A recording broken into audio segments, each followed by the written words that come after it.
Hello दोस्तों, कैसे हैं आप सब लोग। उम्मीद करता हूं काफी अच्छे होंगे।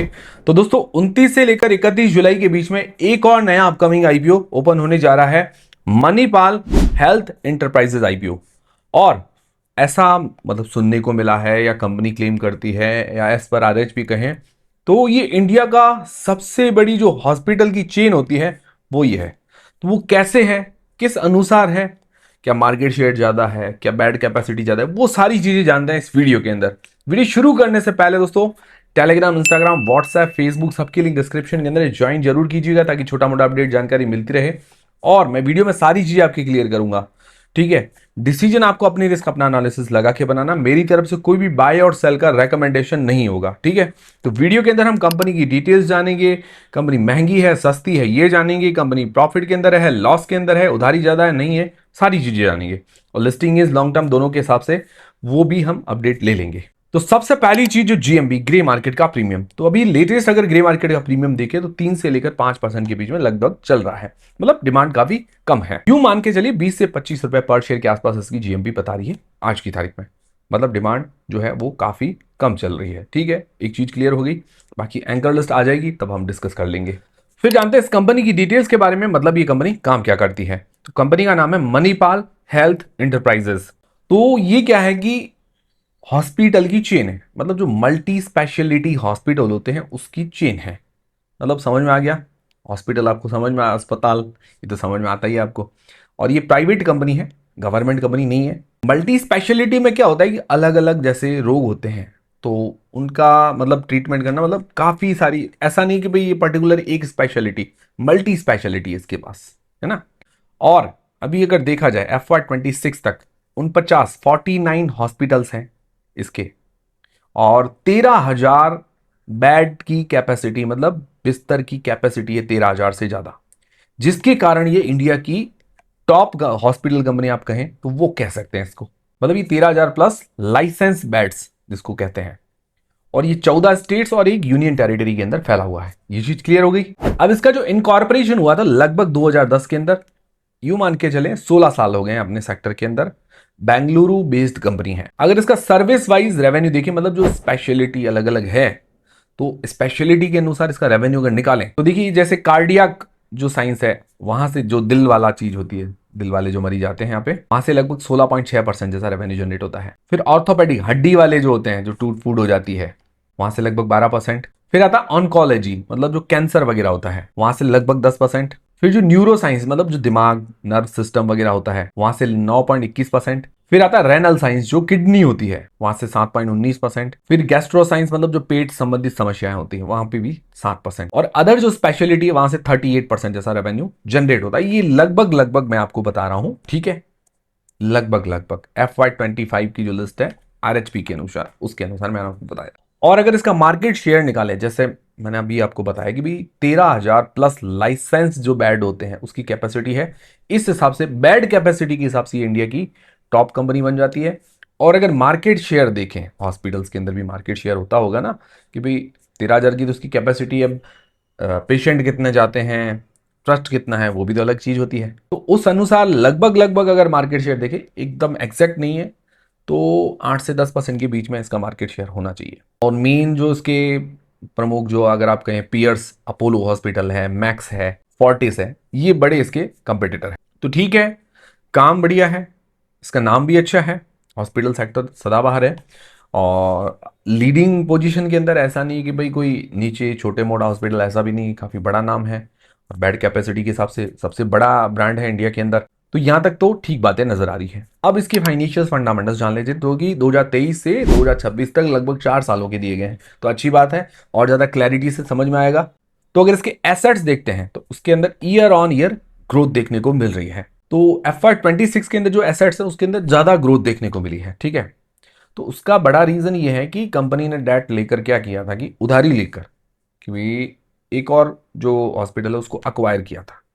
इस कारण जो एसेट्स हैं वो ज्यादा नजर आ रहे हैं, ठीक है।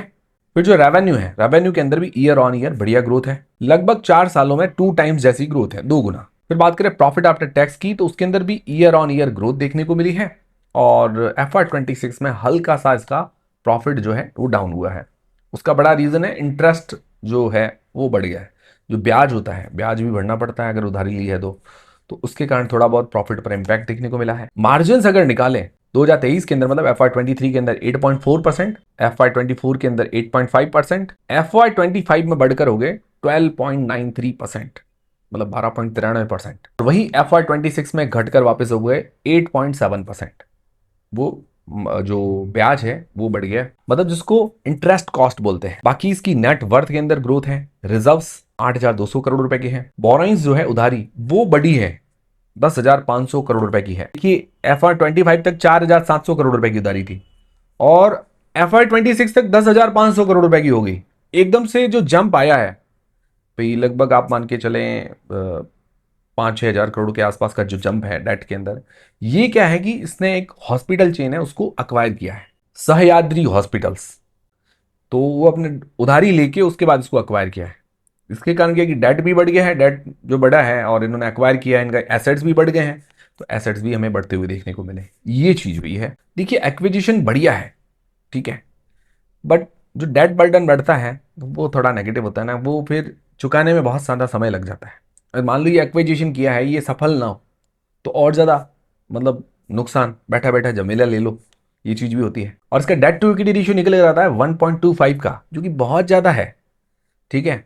और आईपीओ के पैसे से लगभग 5500 करोड़ रुपए अपना डेट पे कर रही है, बट आईपीओ के बाद भी लगभग अगर अभी काउंट करें तो 0.6 का डेट टू इक्विटी रेशियो रह जाएगा, जो कि आधे से भी ज्यादा है। मुझे लगता है ये काफी ज्यादा है। अब एक चीज ये समझ में आती है, देखिए कंपनियां क्या करती है, कुछ भी करती है, लोगों को डिस्काउंट दे, जैसे न्यू एज कंपनी, इसकी बात नहीं कर रहा हूँ, जैसे जोमेटो स्विगी, जैसे लोगों को डिस्काउंट दे दिया, आज आपको फ्री फूड मिल गया या फ्री डिलीवरी मिल गई, ऐसा होता है। या जो भी एक्सपेंशन करते हैं, जैसे एक्विजिशन वगैरह करते हैं, तो सारा बर्डन तो पहले ले लेते हैं, फिर जो ये बर्डन का पैसा भरता कौन है? पब्लिक। क्योंकि ये आईपीओ लेकर आ रहे हैं, इसको बोलते हैं इनिशियल पब्लिक ऑफरिंग, पब्लिक को दे रहे हैं। ओवरऑल पैसा कौन भरेगा? पब्लिक। जो भी कंपनियां मजा करे पैसा भरना पब्लिक को, ये कहाँ का न्याय है? आप थोड़ा सोच के देखिए। आप अगर ऐसा बिजनेस कोई चलाएंगे जिसके अंदर आप इतनी ज्यादा उधारी ले लेंगे, ठीक है, आपकी जितनी इक्विटी उससे भी ज्यादा उधारी, तो क्या आप कितने दिन टिक पाओगे? इनके पीछे तो चलो सपोर्ट होता है, बट ये ओवरऑल आप अगर धंधे वाइज देखें तो ये धंधा है या नहीं है? कुछ लोग कहेंगे कि भाई हाँ धंधा है, उधारी लेके धंधा चलता है, ऐसा ही होता है, बट एथिकली आप सोचो तो ये चीजें सही नहीं है। डेट बर्डन बढ़ाना और फिर आईपीओ लेके सारे पैसे जुटाना, थोड़ा सा सोचना, मतलब इसके बारे में आप। बाकी मैं ये नहीं कह रहा हूँ खराब है, क्योंकि हर कंपनी यही कर रही है, ठीक है। तो ऐसे देखा जाए तो लीगल वे में तो कोई खराब नहीं है, उधार लेके धंधा किया जा सकता है। बाकी आरओसी 21.8%, ठीक है। रिटर्न ऑन नेट वर्थ 10.5%, थोड़ी सी कम है।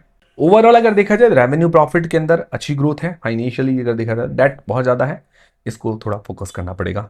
फिर वैल्यूएशंस देकर देखें, देखिए रेवेन्यू वाइज अगर देखें तो अपोलो से सिर्फ छोटी है रेवेन्यू वाइज, ठीक है। बाकी सबके सिमिलर कंपनी जैसे फोर्टिस है, मैक्स है, उनके सिमिलर है। तो इसका पी 76.92 का है, लगभग 77 मान के चले। अदर्स का है 66 से लेकर 74.5 का, तो इसका पी थोड़ा सा हायर है काइंड ऑफ सिमिलर ही है, बट थोड़ा सा उनसे हल्का सा हायर है। तो मतलब वैल्यूएशन जो है, भले आप कहें कि ज्यादा महंगी नहीं है बट सस्ती भी नहीं है। अब इसका प्राइस टू बुक निकालें तो 8.13 का है, और अदर जो कंपनी उनका 7.5 से लेकर 11.8 का है। तो प्राइस टू बुक वाइज भी ओके है, ठीक है। वैल्यूएशंस ओवरऑल देखा जाए तो ज्यादा सस्ती नहीं है, इनको वैल्यूएशन सस्ती भी लेके आनी चाहिए। खैर ये हो गई इसकी वैल्यूएशंस की बात। अब इस आईपीओ की डिटेल्स ले लेते हैं। तो आईपीओ 29 से लेकर 31 जुलाई के बीच में ओपन रहेगा। 5 अगस्त को इसकी लिस्टिंग है। फेस वैल्यू 2 रुपए पर आ रहा है। 560 से 590 रुपए इसका प्राइस बैंड रखा गया है। 25 शेयर का लॉट है। 9,275 करोड़ रुपए का इसका इश्यू साइज है, जिसके अंदर फ्रेश इश्यू है 8,000 करोड़ रुपए के। उसका उपयोग 5500 करोड़ रुपए जो है अपना उधारी चुकाने के अंदर काम में ले रही है। ये उधारी इन्होंने ली भी इसीलिए है कि वो सह्याद्री को हॉस्पिटल को अक्वायर कर सके। फिर ये 574 करोड़ रुपए सह्याद्री के एक्विजिशन में और लगाने वाले हैं, इस तरह से इन्होंने ये बताया है। ओएफएस है 1275 करोड़ रुपए का। के अंदर प्रमोटर की होल्डिंग पहले 81.86% है, मतलब 81% के आसपास, बाद में रह जाएगी 72% के आसपास। प्रमोटर की होल्डिंग तो ठीक है, मतलब ज्यादा कम नहीं हो रही है। मार्केट कैप बनेगा करीब करीब 75,000 करोड़ रुपए से ऊपर का, मतलब ये अपर मिड कैप सेगमेंट में ये कंपनी कह सकते हैं, काफी बड़ी कंपनी कह सकते हैं। और एम्प्लॉइज को 56 रुपए, मतलब 56 रुपीज का इन्होंने डिस्काउंट भी दिया है। रिटेल पोर्शन इसके अंदर 10% का है। तो ये हो गई कंप्लीट आईपीओ की डिटेल्स। अब सबसे मेन सवाल ये आता है कि क्या इस आईपीओ में अप्लाई करें, नहीं करें, करें तो लिस्टिंग गेन्स या लॉन्ग टर्म के हिसाब से। तो वो सारी चीजें भी हम देख लेते हैं। तो देखिए, मैं सारी चीजें आपकी क्लियर करूंगा। डिसीजन आपको अपनी रिस्क, अपना एनालिसिस लगा के बनाना है। और मेरी तरफ से कोई बाय सेल का रिकमेंडेशन नहीं है। टेलीग्राम, इंस्टाग्राम, व्हाट्सएप, फेसबुक सबकी लिंक डिस्क्रिप्शन के अंदर ज्वाइन कर लीजिए ताकि छोटा मोटा अपडेट जानकारी मिलती रहे। तो सबसे पहली चीज है जीएमपी। तो देखिए, जो लिस्टिंग गेन्स के हिसाब से हम 4 पैरामीटर देखते हैं, उसके अंदर सबसे पहली चीज जीएमपी है। जीएमपी इसकी 3 से 5% के बीच में बता रही, मतलब बात काफी कम है। हमारा मिनिमम क्राइटेरिया रहता है कि 20% हो तो हम 1 पॉइंट देते हैं, 10% होता है तो आधा पॉइंट देते हैं। तो भी इसकी 3 से 5% है तो 0 पॉइंट हम इसको देते हैं। अभी ये अपने पॉइंट्स दे रहे हूँ, जो डेटा है वो बता रहा हूँ। बाकी कोई भी मेरी तरफ से कोई बाय सेल का रिकमेंडेशन नहीं होगा। वैल्यूएशंस देखिए तो ओके ओके है, तो इसके अंदर 0 से लेकर आधा पॉइंट दे सकते हैं। ठीक है, अभी 0 पॉइंट लेके चलते हैं। बाकी एंकर लिस्ट और सब्सक्रिप्शन आना बाकी है। एंकर लिस्ट अच्छी आने की उम्मीद है क्योंकि बड़ा इशू साइज है। बट आती कैसी है, जैसे इंडो एमआईएम की तो बहुत अच्छी आई थी। ठीक है, भले उसका साइज इतना ज़्यादा बड़ा नहीं था बट अच्छी थी। तो उसकी कैसी आती तो देखना पड़ेगा। फिर सब्सक्रिप्शन भी आना बाकी है। तो मुझे लगता है अभी फैक्टर्स का हमें वेट कर लेना चाहिए, थोड़ा आराम से देख के अप्लाई करना चाहिए। बाकी आप लोग क्या करेंगे, अप्लाई करेंगे नहीं करेंगे, कमेंट करके बता दीजिएगा। और बाकी आपको जब पहले दूसरे दिन जब भी अप्लाई करना तब कीजिएगा। फिर लॉन्ग टर्म के हिसाब से जो लोग अप्लाई करना चाहते हैं तो पॉजिटिव्स और नेगेटिव्स देख लेते हैं। पॉजिटिव में देखा जाए तो बेड कैपेसिटी, जो बिस्तर की कैपेसिटी के हिसाब से जो लाइसेंस्ड बेड कहते हैं 13,000 प्लस है इसका। तो उसके अनुसार तो ये इंडिया की सबसे बड़ी हॉस्पिटल चेन है। ठीक है, और रेवेन्यू के हिसाब से देखें तो अपोलो थोड़ी बड़ी नजर आती है इससे। बाकी रेवेन्यू प्रॉफिट के अंदर इन्होंने अच्छी ग्रोथ दिखाई है, मार्जिन वगैरह भी ठीक है, और फ्रेश इश्यूज अपना डेट पे कर रहे हैं, ये भी बहुत अच्छी बात है। नेगेटिव्स क्या है, नेगेटिव्स देखिए डेट काफी ज्यादा है बट आईपीओ से पे कर रहे हैं।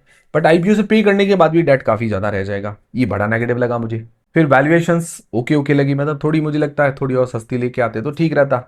पर ठीक है, ये 2 नेगेटिव लगे। मतलब उसके अलावा कोई ऐसा कोई भारी नेगेटिव तो नहीं लगा। ये 2 नेगेटिव और 1-2 जो पॉजिटिव मैंने आपको बता दिए। ओवरऑल कंक्लूजन क्या है, देखिए ओवरऑल कंक्लूजन मैंने आपको बताया, बाय सेल का रिकमेंडेशन नहीं है।